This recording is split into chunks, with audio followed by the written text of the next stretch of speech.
On today's show, we are on the eve of Summer League, and we could not be any more excited about that. But first, there is more news. It's been a big week for the Bucks, and we actually found out the details of the Khris Middleton and Brook Lopez contract today because all those signings became official. A.J Green on the main roster. What does that mean for the Bucks? We're going to discuss that, and then we'll take a look at some of the players to watch in Las Vegas.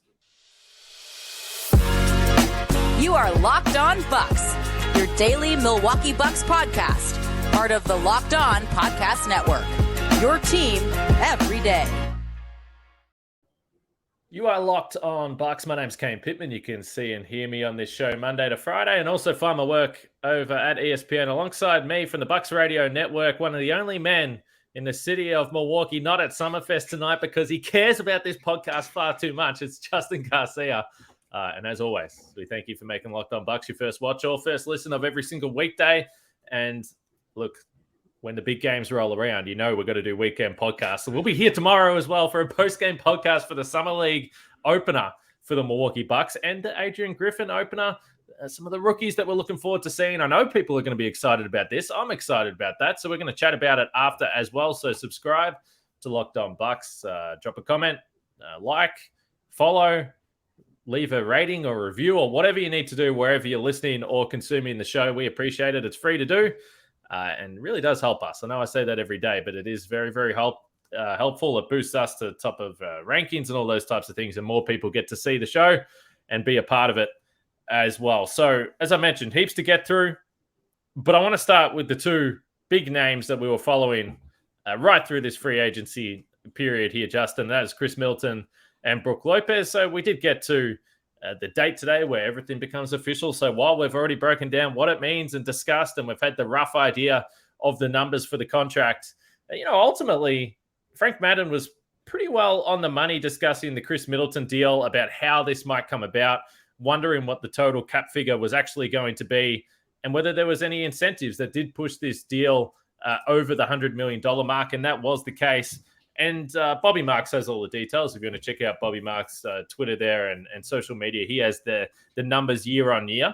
But ultimately, if we start with Khris Middleton, before you get into some unlikely incentives, you're talking about a cap hit of $29.3 million for this season. And then there's a little bit over $2 million of unlikely incentives. Not sure what they are at this point in time. But, I know we said it at the time, but you look at that and you look at some of the other deals that are out there.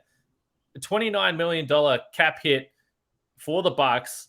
If you had said that was going to be the case going back a couple of weeks ago, you probably would have felt pretty comfortable that the Bucks would have been in a position to use that taxpayer mid-level that we discuss so often. Not the case because of Brook Lopez. We'll get to that. But overall, it's just a very friendly deal. I know people are still going to complain about it, but to me, it's just good business. It was great business for the Bucks, and the fact that, look, you can take issue with the player option too in year 3, but as we've talked about a number of times, this is really a 2-year window. So now you have that entire group lined up together, basically with Giannis's option, with Chris's option, and then the remaining years for Drew and Brook. Although one of those is an option for Drew, but nonetheless, your core 4 is there for 2 years. That's the good part. The cap figure that you alluded to is the even better part, where you thought, man, to decline a $40 million player option, we knew ideally Khris is going to take less, but I think, Frank was on these numbers, but many of us thought, I don't know, like if you could get him for low 30s, at worst 34 million is what you're looking at of, hey, take a little less and we'll give you some more years. So to come in at the number that you came in is a home run for the Bucks.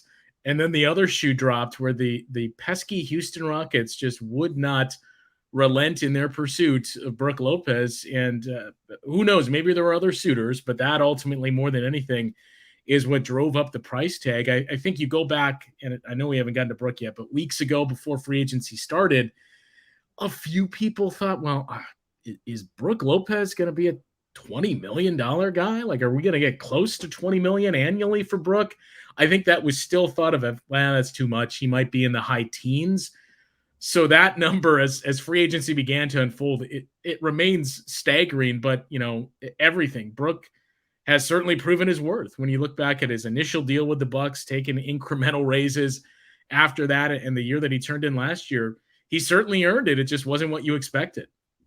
And the number that we kept on discussing over the last few weeks, because I think most of us figured that Brook Lopez and Khris Middleton were going to come back, or certainly if you're a Bucks fan, regardless how you feel about those two players, because of the lack of flexibility, you at least needed to sign those guys and ensure that you had the talent on the roster. And who knows what happens down the road in a year's time or 2 years' time. But bringing them back was clearly goal number one entering the offseason. But the number, combined was around the 49 mark, $50 million mark. If you wanted to leave enough room to potentially sign Jay Crowder to a 1 or 2 year deal, whatever it is, and then maybe still use that mid-level. And so if you had just said, like I mentioned before, that Middleton, the cap hit was around 29, 30-ish, I would have said, okay, we're in a pretty good spot here to potentially make another signing. Now, you mentioned the Houston Rockets. There was also the other deals to centers across the league, whether it was Jakob Poeltl, Nikola Vucevic. Yeah. There was a couple of names in there that got some big money. And if I'm Brook Lopez, I'm sitting back and saying, well, okay, I had a better season than all of those guys. I don't give a stuff how old I am. I'm not getting paid less than those guys, even though I love the Bucks. I love this group. I want to come back. So he ends up, his deal next year, $25 million. And then in year two, it comes back to 23, which adds up to the 2 years.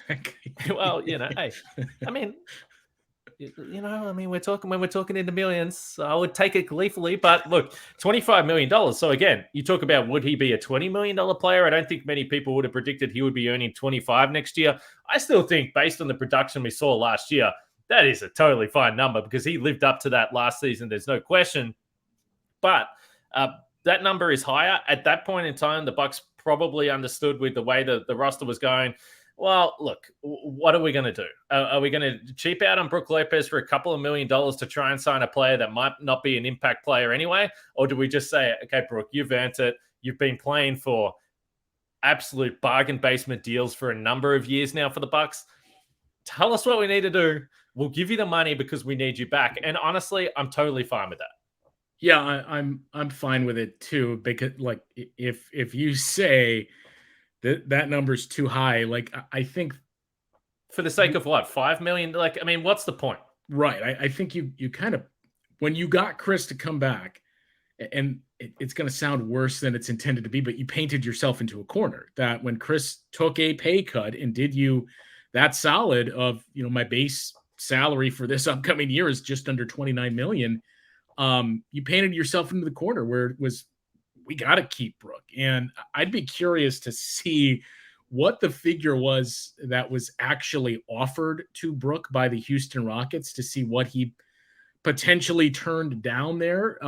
Because, when Khris re-signed, the number, and every GM will have this, well, we can't go over this. That number's too high. Once Khris resigns, we can't go past this number had to have been like 35 million at that point, because if you let Brook walk, you're basically shutting the door on saying we're right up there with the Celtics or whoever you want to put in the Eastern Conference. Maybe you can get through, but it's not like you're going into the season and saying, we got the same group, we got a new coach, we got Brook that changes everything defensively. We feel like we're the best team in the East, or at least one of the best teams in the East. His absence changes a lot of that. I mean, number one, who's your center? We saw they eventually brought in Robin, but Robin Lopez, I mean, you can't just swap him out for Brook and not miss a beat. Maybe it means more minutes at center for Giannis, and maybe that's something that's going to work under Adrian Griffin. But I think as we've detailed quite a bit, I don't mind it, but I think that's something you save for the playoffs. So it just turns to, well, where do you go from here?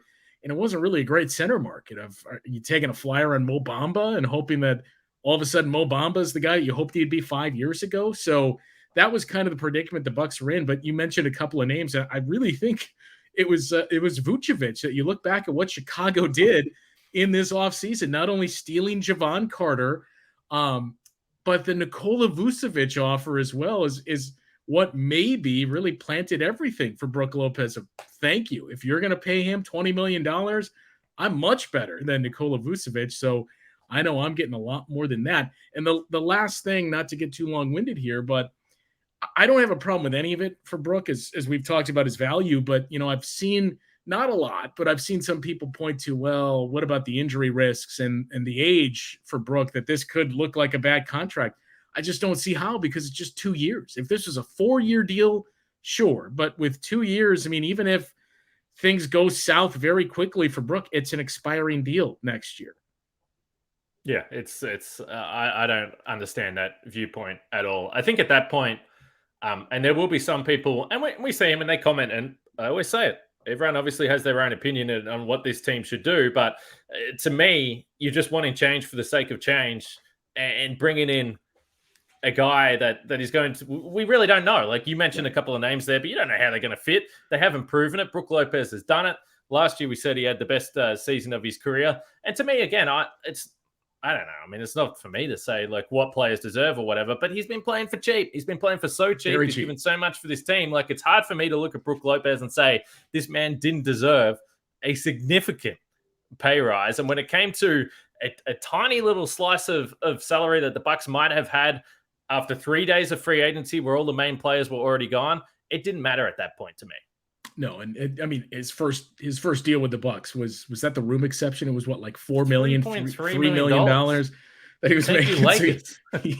He's been underpaid. But you know, the last thing, the very interesting thing is, we talked about this just a little bit going into free agency, of your initial thoughts of what it was going to look like, and then as it got closer, like, well, I'm not sure. I wonder if we've miscalculated this. And I think the most interesting thing to me is something we briefly touched on, the what if, and it did happen, where I just continue to question this CBA and the players signing off on this, because we have seen an influx of guys, and the Bucks benefited with one of them, but guys that you would think he should not be on the minimum, taking minimum deals. And I think that's going to be one of the big outliners here in this new CBA, is it's set up to pay stars and then a lot of minimums. So it's kind of killed those mid-tier contracts, certainly with the taxpayer mid-level shrinking, but you're seeing a lot of guys take minimums now. And I think that kind of played into the rest of it too, of, well, if you could have got Brook for, say, $20 million, as you pointed to,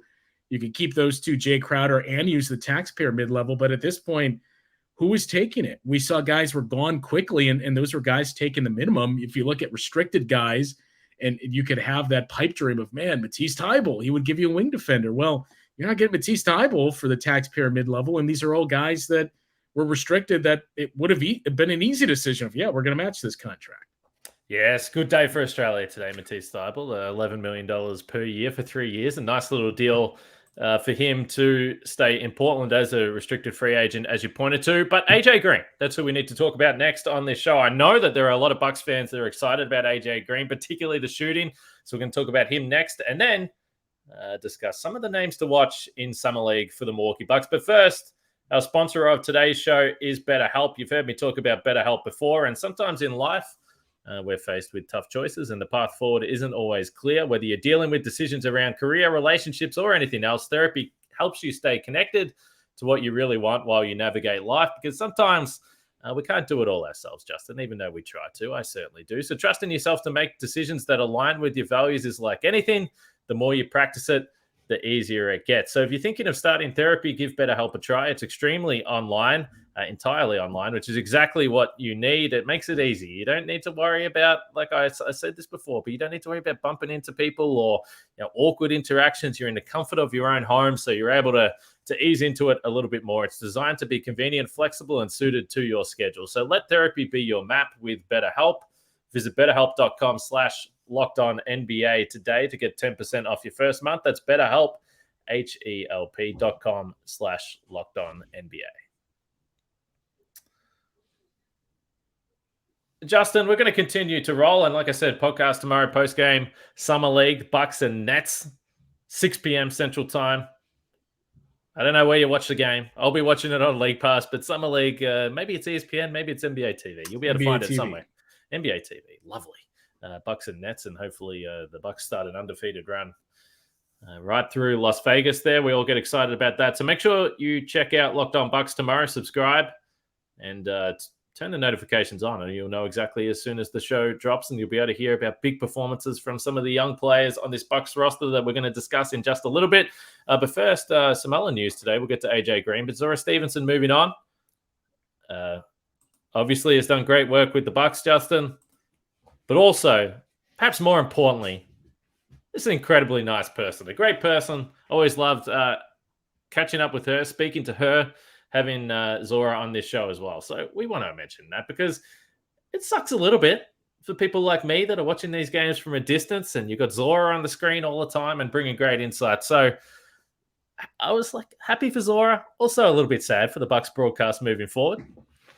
I wasn't sure where you were headed with that. Of obviously great, but like, oh, this is taking a turn. But no, world class at the job that she did, and obviously as a person as well. As you mentioned, 4 years? I believe it was the second year in the Bud era that she came to Milwaukee, and we both got a chance to know her very early on, and just had nothing but good things to say about Zora and the work she did, but her as a person and everything she did here in the community as well. So I know she's going on to something bigger, and whatever that is, when she does announce it, they're getting a star, and I can't wait to see what she does.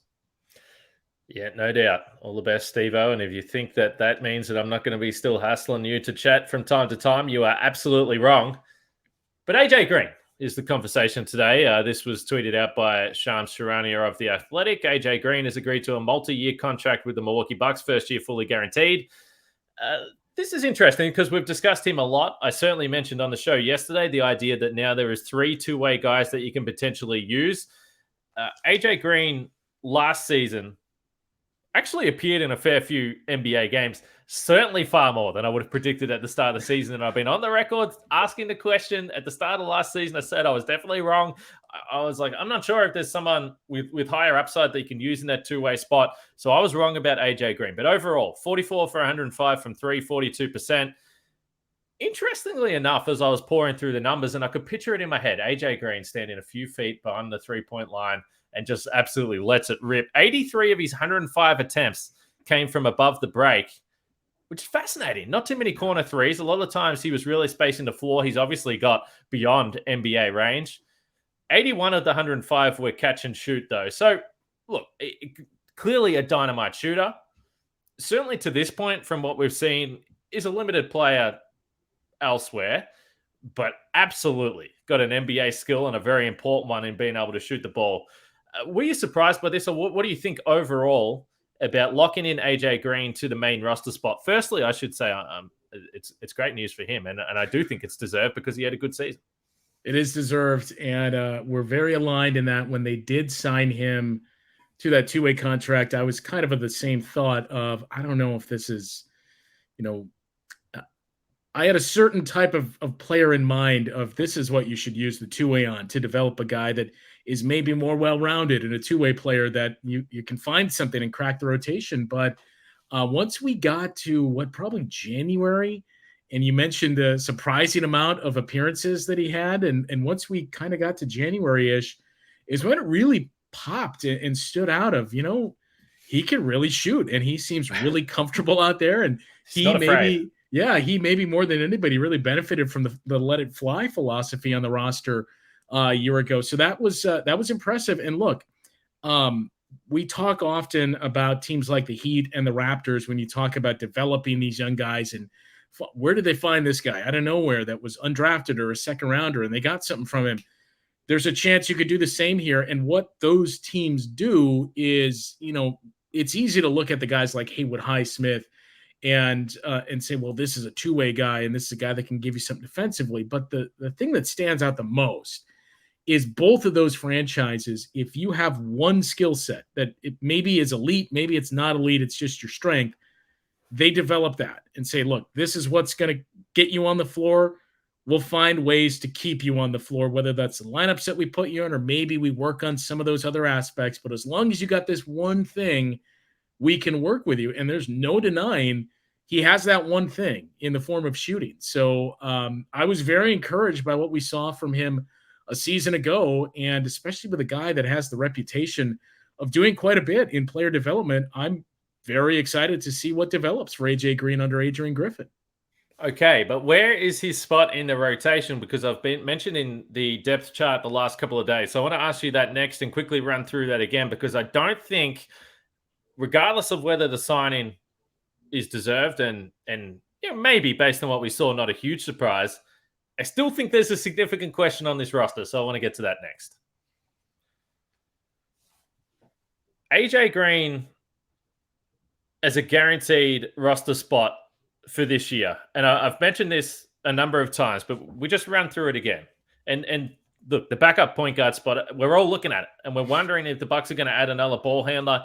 We're now at the point where it's got to be a trade. If it's going to happen, that's basically the way this is most likely going to work out.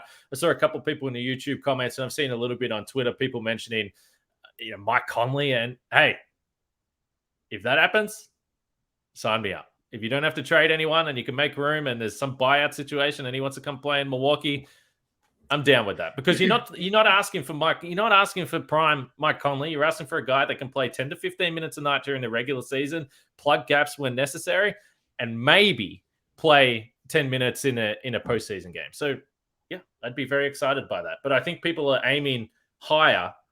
The name that keeps on getting mentioned is Colin Sexton. I'm just saying it because I just see it every time I go on Twitter. But I still look at the guard rotation now and include A.J. Green, and people might disagree here. But Drew Holiday, Pat Connaughton, Grayson Allen, Malik Beasley, almost said Michael, MarJon Beauchamp, and A.J. Green. So that, and I don't know if you want to put anyone else in the guard rotation there, but that's 6 guys to me. And there's one of them. One of those guys, you can put the ball in his hands and run a half-court offense. So the Bucks are essentially now, if Thanasis signs again, and depending on what they do with the rookies, they could, in theory, be at 15 guys already. So it's still out of whack to me. And again, I've got no doubt that there's something cooking. We'll see whether anything eventuates here in the next little bit. I have no doubt they are cooking something as well, just for the pure sake of necessity. As you ran through the roster there, I mean, what are the we've seen Thanasis run the point with the second unit, and when Thanasis has been on the floor at times, so he could be it. But look, you go back to last year too, when it's easy, and I think a lot of it is because this franchise, as we've detailed quite a bit, has really struggled with developing young guys. So when you do, and part of that is just the dearth of draft picks that they've had through the years. So when you do get a young player, we kind of latch onto it. It's like, all right, this is the guy you're going to develop. And you go back to last year with MarJon Beauchamp. And again, there is reason to be optimistic about MarJon, but I think a lot of fans got way in front of themselves with the MarJon Beauchamp hype last year. And I've already seen some of it with the Andre Jackson as well. Well, maybe he's your backup point guard, and it's a second-round pick. Maybe he can contribute, but you got to come along slowly here. So I agree that it is the elephant in the room when you look at the roster and you say, okay, this guy lines up behind him, and you get to the 2, 3s, and 4s, and you see a long list of names in the depth chart. And then you looked at center until you signed Robin, and you looked at the point guard and you just saw one in each of those. So it would seem to indicate there is something that is going to be in the works here. We've all heard the name, as you mentioned, Colin Sexton.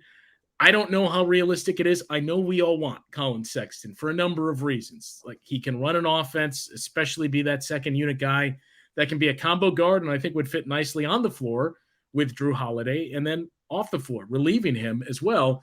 But look, the other part of it, I've seen the fake trades. You've seen them all. We've seen the quote-unquote reports out there. The one thing that I keep coming back to is, okay, talk me through why Utah would be interested in this trade, because a lot of it hinges on where is Utah headed this year.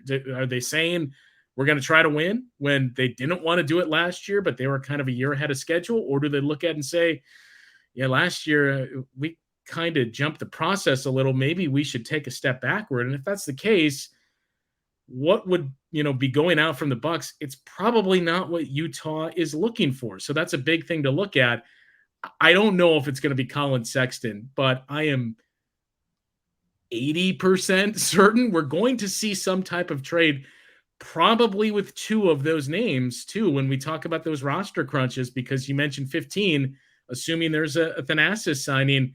I think we've seen through the years as well, they like to have that flexibility to keep that roster not set going into the season. So that would seem to indicate you got a deal for a point guard, and I would assume you want to go into the season at 14. So it's probably going to be some type of 2-for-1 deal.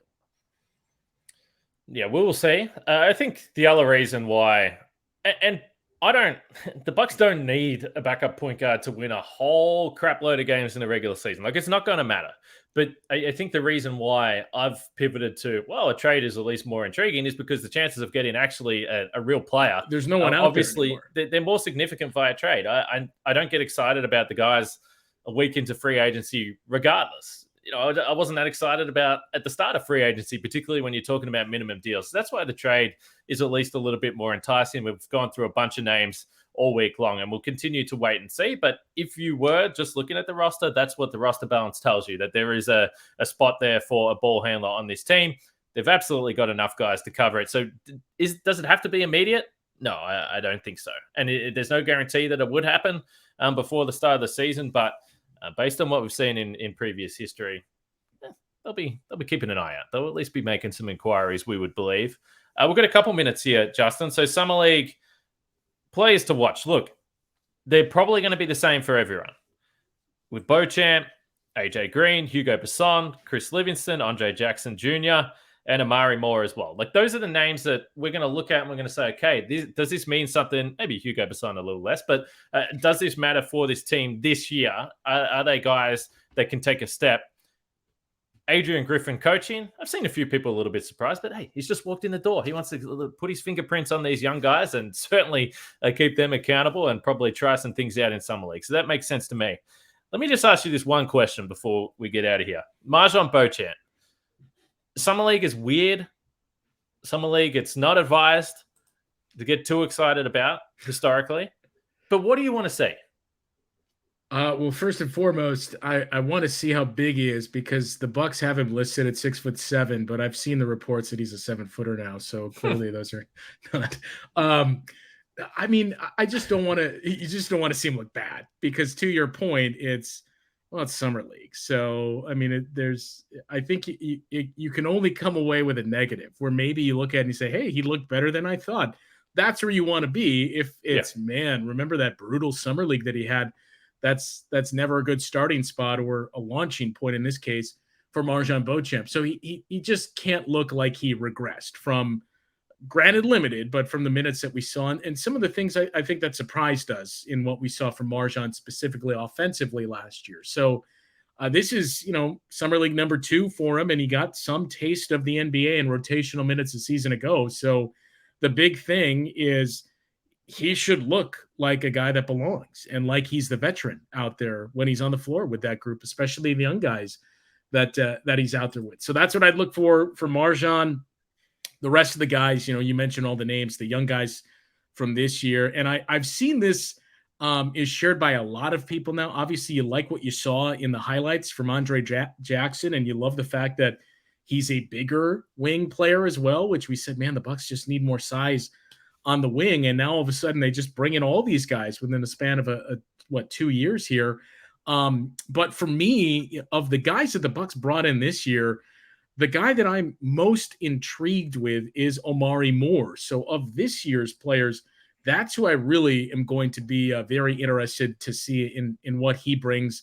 Drew Timme, in the name recognition that he brings as well. Maybe you have something there in an offensive player that you can develop. That'll be interesting to monitor. Lindell Wigginton, when we talked about the point guard situation, we didn't mention him. I mean, maybe Lindell Wigginton just ends up being the backup point guard, at least on an interim basis. And then, some of the other names too, like Alan Griffin, Adrian's son, is going to be on the team. And even some other guys, Nico Mannion, who I'm very partial to as an Arizona Wildcats fan, but spent some time with the Warriors G League team a season ago. Obviously, there's Taco Fall. So this year, more than any year that I remember, other than 5-6 years ago when you had more draft picks to look forward to, this year there's a number of guys out there, not just your young draft picks, but guys that have been in the G League for a couple of years, and even for a brief moment, we thought Jabari Parker. So this iteration of the Summer League team seems to have a little bit for everyone. Yes. The young stars, including young Jabari. But that was actually a shame. That was family reasons, I believe, or personal reasons that he wasn't able to play. It would have been at least, I don't know, some sort of nostalgia there to see Jabari. But when they did drop the roster, all the guys were 3-year pros or fewer. And then Jabari, obviously the 8 or 9 year guy there. It definitely stood out. But cool if the Bucks are just like, hey, you want to have a run? We'll give you a spot. Anyway, it didn't work out. So that's a bit of a shame there. But just last one for me. So the Beauchamp stuff, you pointed to it.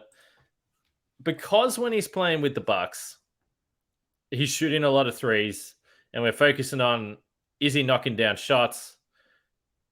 He can be disruptive defensively. We at least saw a little bit of that. But to me, at Summer League, playing with guys that are around his experience level, around his age, I want to see if there's any physicality. More. Yeah. Get downhill, play in control, get to the free throw line a little bit, or finish over or around guys. Like that's what I'm looking for him as a scorer, because he should be one of the lead guys on this team.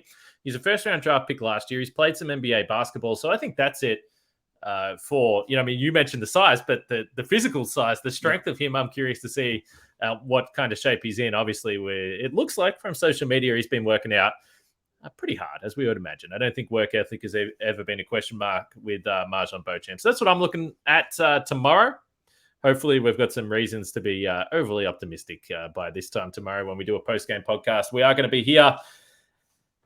Frank, I believe, has said that he's good to go. We'll be breaking down everything from Summer League, and let's hope they play well, because if not, he's going to be pretty upset and hopefully not too down in the dumps about Summer League basketball in general. But we look forward to that. Let us know about today. Your thoughts on AJ Green, where the roster is at. Again, the Middleton and Brook Lopez contract details as well. So it was another fun show. Hard to believe we are in July, but there is just news literally every single day about the Bucks, which is making me very, very, very happy as the host of this daily show. But for Justin and myself, we'll leave it there. Enjoy the weekend and check back in with us tomorrow.